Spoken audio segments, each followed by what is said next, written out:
في إطار مكافحة الجريمة المنظمة بشتى أنواعها، تمكن أفراد المجموعة الإقليمية للدرك الوطني بأنبواقي ممثلين في الفرقة الإقليمية للدرك الوطني بأنبواقي من استرجاع ماشية مسروقة وحجز المركبة المستعملة بيجو 504 مع توقيف 3 أفراد مشتبه بهم. العملية جاءت بناء على معلومة تحصل عليها مستخدمي المجموعة الإقليمية للدرك الوطني بأنبواقي عبر الرقم 1055 مفادها تعرض أحد المواطنين لسرقة ماشيته دون تحديد العدد بالضبط.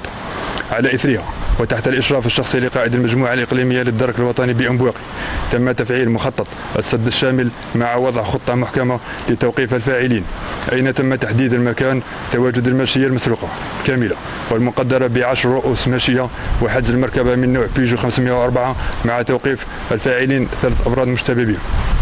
بعد استيفاء جميع الإجراءات القانونية سيتم تقديم المشتبه فيهم أمام السلطات القضائية المختصة إقليميا، فيما ستسلم المحجوزات إلى المصالح المعنية. يبقى الرقم الأخضر 1055 وموقع الشكاوى ppgn.mdn.dz تحت تصرفكم للتبليغ عن أي طارئ.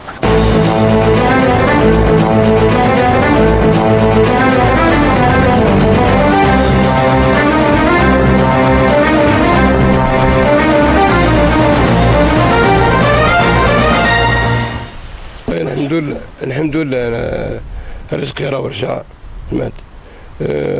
تسرقت في ظرف وجيز، يعني الدرك الوطني قام مهمة رد لي رزقي. رحت نديكلاري لقيت رزقي قدامي قبل ما نديكلاري يعني هذه حاجة رب العالمين، ما راح لي والو. عندي جار اللي بلغ الدرك الوقت كي عيطوا لي انا باش نروح نديكلاري عند الجدرميه، لقيت سيدي الجدرميه راه مسيده سيحكموهم ويحكموا لي الداو. نشكروا الدرك الوطني اللي قدر يرد لنا الرزق تاعنا. تسرقنا نضنا الصباح جواه الخمس عليك، لقيناها ما كانش. الحمد لله وكاين جار ثاني بلغ عليه، بلغ الدرك الوطني والدرك الوطني قام بالواجب تاعو.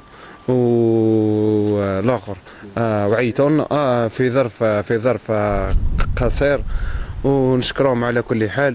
الحمد لله.